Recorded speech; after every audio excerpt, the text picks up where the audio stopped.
of sailing. You know I always dream of sailing. Take me far away, sailing. You know I always dream of sailing. Freedom on the seas, my love. Dancing on the waves to warm places we don't know. Loving life Mercado style and steady as we go. I dream. I noticed this right here, a little crack and a little crack going here. So today my goal is to expose this, grind it down and see what's going on with it as to why I had water coming in here. So we'll open this up, expose that, and I'm actually going to put a hole over here if there's any water in here, because I do see a little moisture coming out of this. And I'll plug these in today and repaint this area. This area, this side, had the same thing, and that's what I did yesterday. I drilled a hole over here, and actually we had quite a bit of water inside of this, which is a sealed compartment. So I have no idea where the water came from, but I had noticed that I had a small hairline crack going through here, and I'm not sure if that's where water was penetrating in here or not. But either way, we took care of that. I went with 4 layers of fiberglass in this area, and then I skimmed it and repainted it up, and it should be good.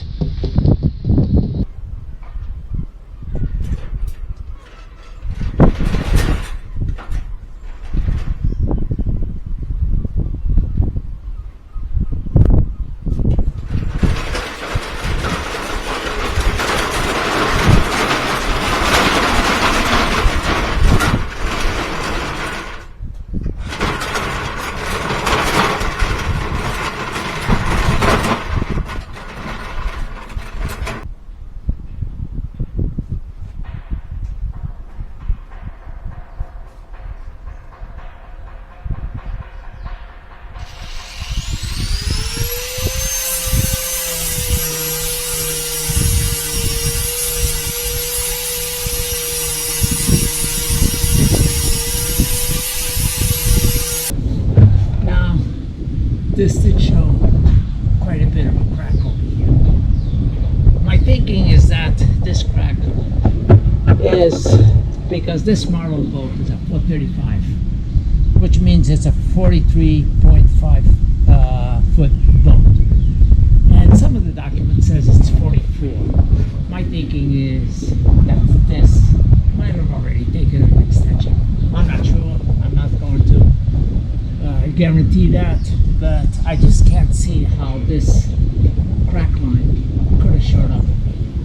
So what I'm going to do over here is I'm going to box this up and do several patches over here, going narrow, wider, wider, wider, until I get all the way to out here, and make sure that I don't have a problem with this.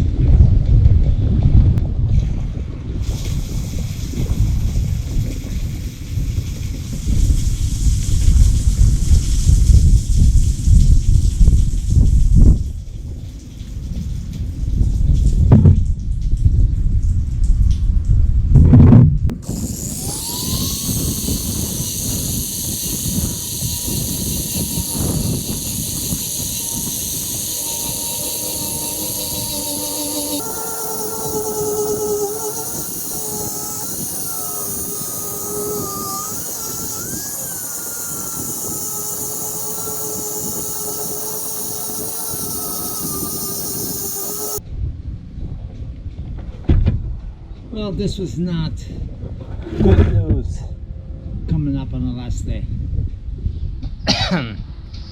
So hopefully I can get this fixed up and finished up by tomorrow. We are in a crunch.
So once we get in the water, we are actually going to probably be out there on anchor or out here on the mooring field or something until certain things come in. We are waiting on the replacement Starlink dish, which is not communicating, so I am not able to get online with it, even though I renewed the service. But I contacted them, and during the technical support, on me just inquiring as to why I wasn't able to get in, they went ahead and replaced my dish free of charge. The dish, the router, and the cable. So they sent me a new kit, which blew me away. I really was just looking maybe to buy a replacement, but not a replacement and new service, because I already had the service. And I got a notification that our order was processed and just waiting on a tracking number, which has not happened. But with the Starlink, we would have access to the internet. I just won't be able to upload videos and stuff like that because it would be too costly. So, but for emergency stuff, yes, that's a godsend. Anyway, our patch that we did over here is looking pretty good, actually. It's still slightly tacky, but I feel much better about this right now than I did the way it was. Still don't know why there was that visible crack that came all the way from here to here, and there were some delamination or osmosis blistering on this area that had delamination. So as I was sanding, it would separate and a little moisture would come out from in between. The moisture, I'm not surprised, because this, once we arrived here, this whole area back here had a lot of standing water in there. I drilled it and let it drain, and it drained for quite a while. And that one, I had no idea that I had any problem whatsoever on that side. And when I was removing the rub rail to screw it back in, when I removed one of these bottom screws, I noticed a little bit of moisture in it. It started trickling, and I mean trickling, a little bit of water in there, but it kept going for quite a while. So I decided, all right, I know where this ends more or less. So I drilled a hole over here, and it poured for like 2-3 hours. I would say that I had at least 50 gallons of water being held in this area back here. So one thing is, we definitely should be lighter. Also in the front, we had kind of the same issue. We have 2 crush lockers on this. We have a crush locker on this front nose that comes up to around here somewhere, and the same thing on that side, and that's a big area. Now I had tapped this side of the up on the against the dock on one of my days that one of the engines conked out, and I had no real control on the boat, and I tapped a little bit harder, so the outside shelling was cracked. But through the screws on this thing, when I removed that to straighten it out, I noticed that it was bleeding water again over here. So again, same situation. I drilled a hole somewhere right around here, which is the lowest point of the boat, of this bulkhead, and again it had a lot of water in here. But again, much to my surprise, this one also looked like it had a little water. I also drilled it over here, and that bled for a little while. But so I should not have any water out. These areas over here are visible from inside. These are lockers on the we got floor lockers that go all the way through. The engine compartment is all the way up to here. This is the divider, and this from here to the back is also a watertight locker. So if any water comes in through the engine, through the sail drive, through the inlet over here, it's isolated and it stays in this engine compartment before it floods out towards the middle of the boat.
He'll put us close to this side, to this wall, although there's no protection, so I would say no. I would say that they get us straight over here, and then I'll have to back it up into that pontoon over there, or should I say that dock.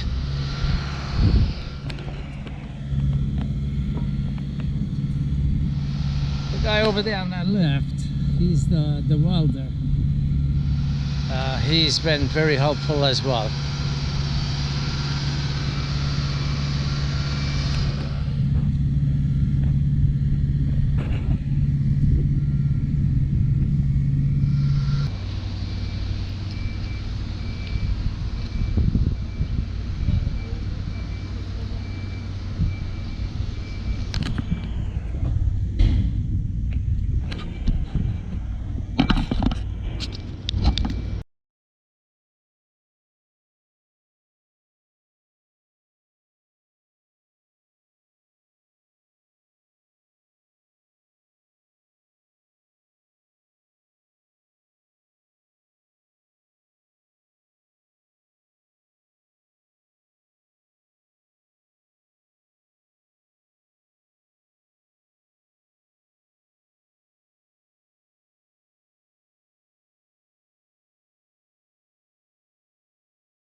Believe it or not, this is the third attempt recording with this camera.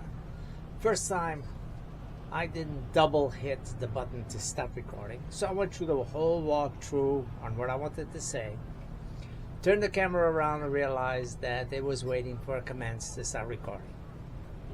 Take two. Hit the button again, this time verified. I see the counter going. I'm recording. Did all the recording, the walkthrough, and if you guys, well, you don't know me well enough to know this, but if anything, I hate repeating the same thing twice, and I can never do it in the same order. It has to change. I don't go by script, I just go by what's coming out of my mouth. Anyway, here's attempt number 3. Hopefully this time we'll record with video and audio, which did not capture the last one. So anyway, and of course I only found that out once I put it into the computer. So here we are in Lagos, Portugal. Yesterday we were hauled out from the boatyard, which is right there where those masts are.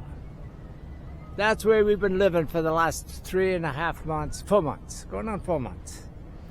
Anyway, they launched us, and because they have the construction site going on over there, they lost a lot of the pontoons or the floating docks that they had that were part of the their dry dock, their facilities. So because of that, they only have basically one pontoon. They put us in the water, and a little while later, the guy who was in charge, the project manager, came to me and asked me nicely if I could move because they had a catamaran that was heading in that needed the spot that we were at. So anyway, I tried a mooring ball over there, which it's not prepared, and the mooring field does not belong to them, but I was grabbing a mooring ball to no avail.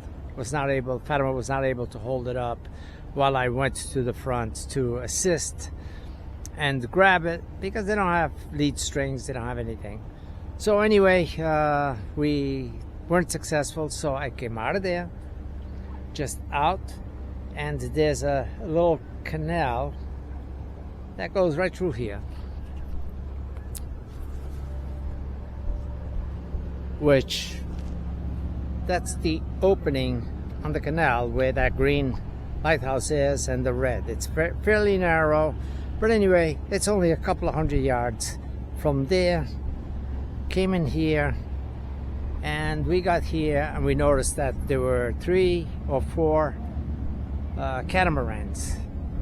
There were 2 where that monohull is, roughly, and we pulled up in between them and we anchored there and pulled back enough to maintain a safe distance. Now they've come, they've gone, there's other boats coming in all the time.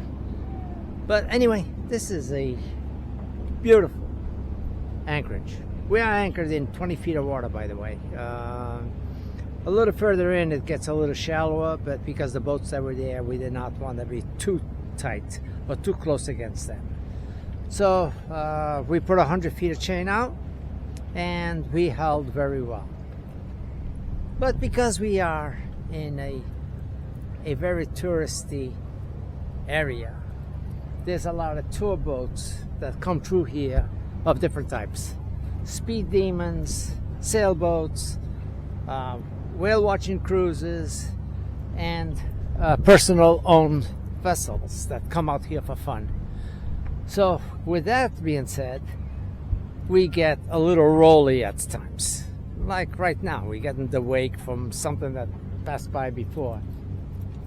And but it's all in fun, and we enjoy that as long as we are holding up, and we're holding up really well with our brand new chain. Like I said, we got 100 feet out, and right now the current is not pulling us at all. Our line is straight down. Anyway, we got our new trampolines. Nice. It's nice to see them here where people can walk on them without feeling that, oh my God, what if these things let go? Which is what was going on, is these rings were separating and tearing up on the vinyl a little bit. It would have probably been okay for next year, 2 years, but it just didn't feel like it. It didn't seem right. So this way, we know where we stand. During the haul out, we painted this main beam, the striker, the pole, a little bit on the mast, and of course, we had a big project. Was on this hardtop. If you haven't seen the video, I'll put a link to it. And it's not a tutorial per se, it's just some of the steps we went through. Anyway, we built the hardtop out of a 2-inch foam board, and we laid out the first layer with epoxy, and the consecutive layers we were able to go with resin, polyester resin, which is a lot cheaper than the West system, which is what we used on the first layer.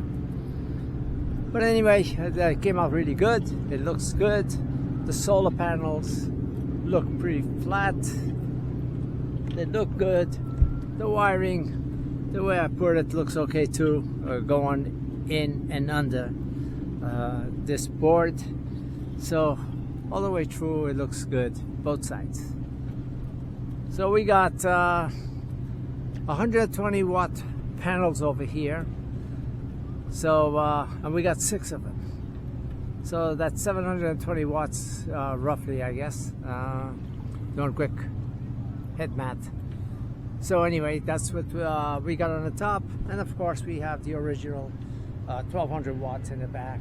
So putting us at a comfortable over 2,000 watts of power coming in.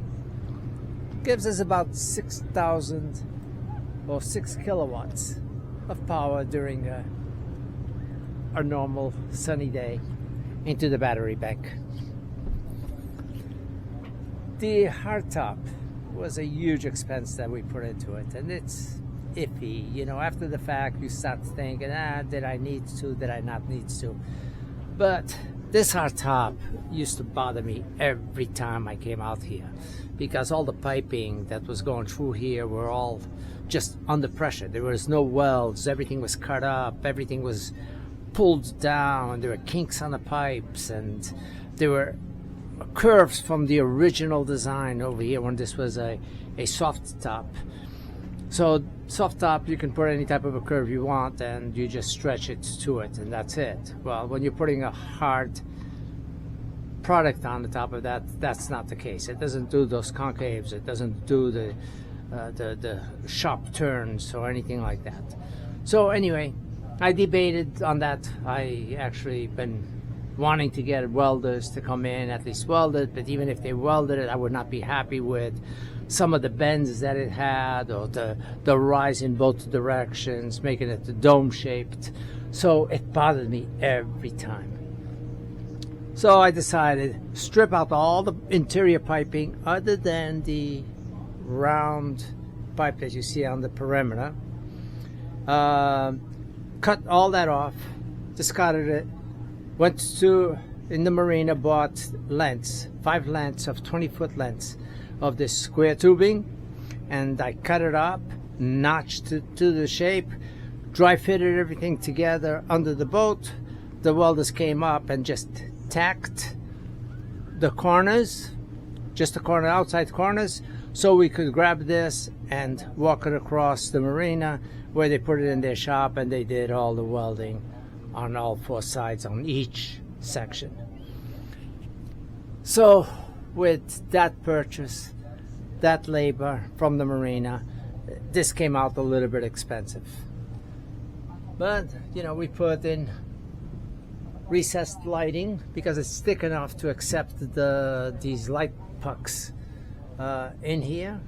We only went with 4 because we had spent already so much money, and 4, I figured that's sufficient to light this up without making an overwhelming statement. And they were expensive. Anything for the boat, I guess, is really expensive. So we did that. We got the LED strips going around on the outside on this, which you can't see because they're right underneath there. So they glow, but right now they're glowing in a pattern, a flashing pattern, going through the multiple colors. There's something wrong with that. I haven't figured out what it is, and I don't want that. I want to control it either on red, blue, green, or white, as a steady light, not a flickering different color effect. This is not a discotheque. So anyway, we got that. Last minute we had the welders make me these 2 pipes that I put up for poles and whatnot, to be in here. We can always run a net if we want to from one to the other, put other things in here, life jackets or whatever we want, but don't want to do that because I want it, of course, to look as neat as possible. Well, anyway, the helm looks good. We reworked the whole helm, reorganized those controllers, the ST60s, and the new radar up there, and the new Marina Axiom 12 as our main chart plotter. The dinghy we got out here, we haven't done anything on the dinghy since we got here in the Azores, which was 2 years ago almost. So the dinghy has just been up out of the water, never put it down, never started it. Well, over here I decided, all right, let me get it running. Battery was dead, of course, but also the second problem is that the whole steering system was locked, seized. So I could not budge it at all. I tried removing the helm to give it a little bit more pressure. With that, it broke the steering column that pulls this steering cable through. So anyway, and I'm not sure if that was the initial, at that time I did not know if that was the initial problem. But anyway, once it broke, it got free, I disconnected things back here and I could not budge the engine. So the shaft over there, I'm sure that whatever grease I had in there is caked up and hardened up. So today, with this opened up, I was actually able to go from the sugar scoop over here and start working it. And it's still hard to turn, but it turns. So anyway, this was all aftermarket, of course. Well, let me get this video up on the computer for the 3rd time, and with that I'm going to say thank you all who have been around for the duration of our adventures and who have shown your support by subscribing and hitting that thumbs up. So if you are new to our channel, don't forget, give us a thumbs up, subscribe, upcoming videos. It is free to you. Take care. We'll see you very soon.